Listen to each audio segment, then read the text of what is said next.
종합제 TV 시청자 여러분 안녕하십니까. 2021년 3월 9일 새벽 5시입니다. 이번 주에 들어서면서 갑자기 분위기가 바뀌고 있습니다. 어떤 방향으로 바뀌느냐, 오른쪽으로 바뀌고 있습니다. 무슨 뜻이냐, 문재인 정권에 반대하는 민심이 폭발하고 있습니다. 그리고 여기에 윤석열 팩터가 추가되었습니다. 이 결과는 선거로 나타날 가능성이 많습니다. 더구나 요사이 서울시의 경우에는 광화문 광장을 확장한다면서 이 차로를 줄이는 바람에 출근길에 정체가 빚어져 가지고 시민들의 원성이 대단합니다. 이게 결국 현 서울 시정에 대한 분노로 더해질 가능성이 높습니다. 여기에 LH 투기 의혹, 직원들의 투기 의혹에 대한 조사가 축소 방향으로 가니까 더 분노에 기름을 붓는 모습이 되고 말았습니다. 여기에 문재인 정권이 대응하는 게 잘 먹히지 않습니다. 레임덕입니다.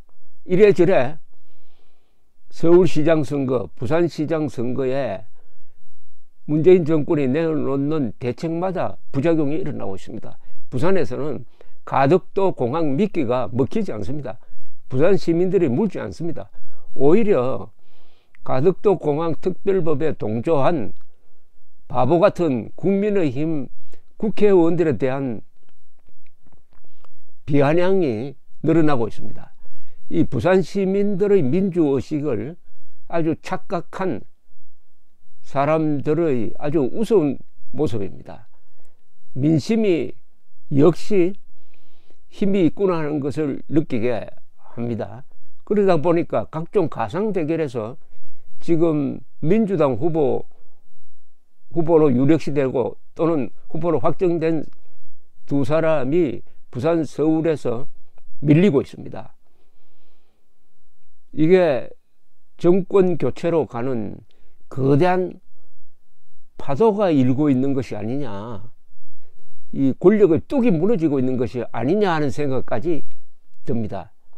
여기에 극적인 효과를 보탠 사람은 윤석열 총장이었습니다. 더구나 윤석열 전 총장의 인기가 대폭발하고 있습니다.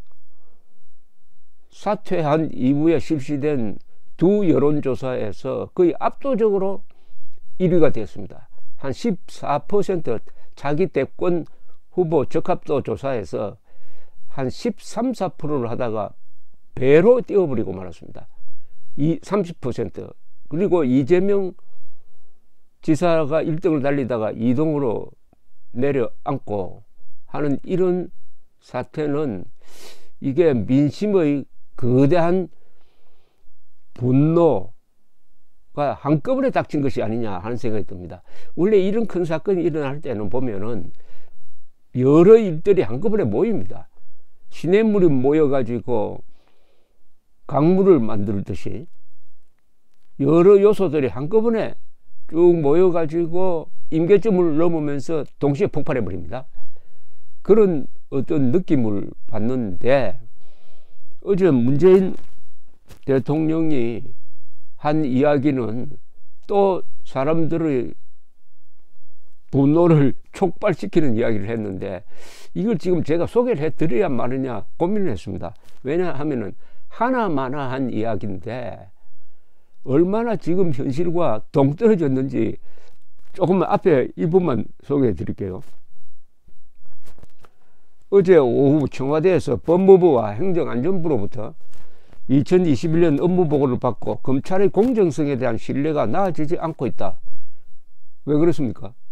바로 검찰 안에 있는 이성윤 서울중앙지검장과 같은 문재인의 하수인들 때문에 그런 거 아닙니까? 그러니까 사도 낱말하고 있다 이거죠. 이렇게 했어야죠.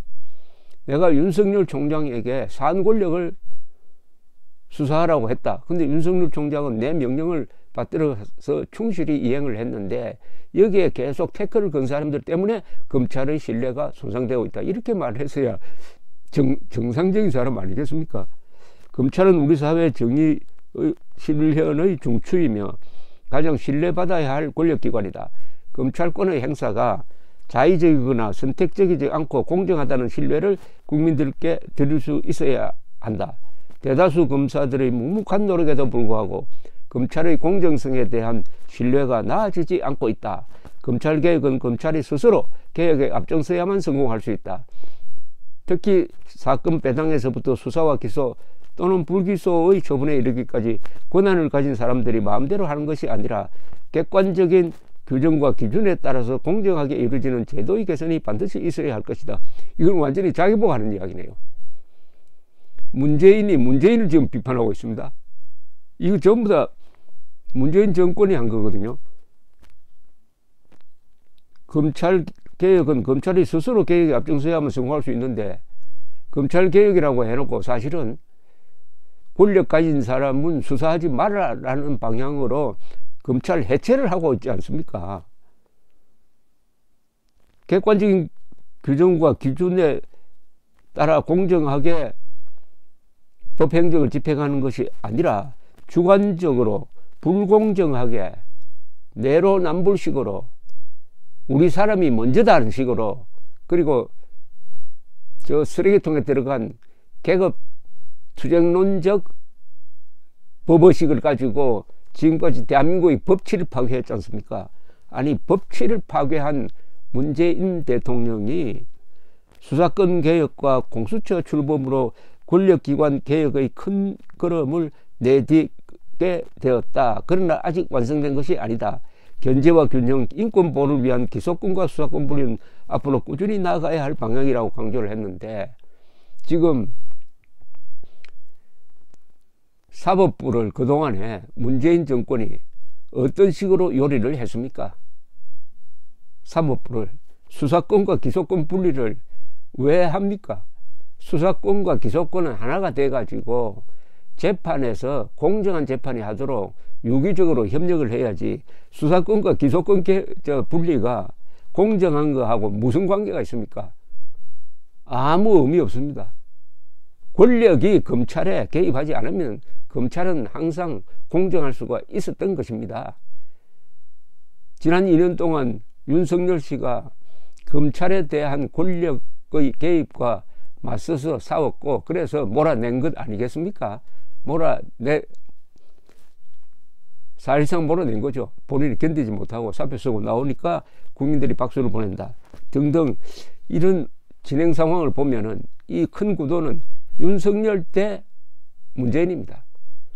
윤석열 총장이 물러나면서 한 이야기를 종합하면은 문재인 당신은 법치 파괴자다, 민주주의 파괴자다, 기득권 부패 세력 비호자다, 정의롭지 못하다. 요약이 그겁니다. 심지어 국민을 개돼지로 취급을 한다. 국민을 주권자로 보호받아야, 주권자로 대우받아야 한다. 그래서 국민들이 이제는 들고 일어나서 검찰을 지켜줘야 한다. 내가 할 수 있는 일은 여기서 끝났다. 이렇게 문재인에게 사실은 비수를 들이댄 거죠. 거기에 국민들의 열광적인 지지가 있어가지고 자기 대권 후보 1위감으로 올라가 버린 겁니다. 윤석열 때 문재인, 이것은 법치 대 법치 파괴, 문명 대 야만의 대결 구도입니다. 거짓과 진실의 대결 구도죠. 물론 제가 윤석열 씨가 문재인 정권에 충성하면서 저질렀던 이른바 적폐수사의 무리를 감사하는 게 아닙니다. 그건 그렇더라도 지금 현재 윤석열 씨가 하고 있는 역사적 역할을 그렇게 정리하는 것입니다. 윤석열 씨에 대한 평가는 문재인의 주구 노릇을 계속할 생각은 없었다. 박근혜, 이명박에게 들이댔던 법의 기준을 문재인 살아있는 권력에도 들이대려고 했다는 점에서 제가 높게 평가하고 있는 것입니다. 이제 국민들이 선택합니다. 투표장에 나가야 합니다. 투표 24일밖에 남지 않았어요. 24일입니다. 4월 2일, 3일 사전투표입니다. 사전투표에 많이 가야 됩니다. 본투표 4월 7일입니다. 이런 국민적 열망을 잘 수습해야 할 사람들이 안철수 국민의당 대표, 김종인, 주호영 국민의힘 위원장 원내대표입니다. 이런 열기에 찬물 끼얹는 운동은 조심해 주시기를 바랍니다. 감사합니다.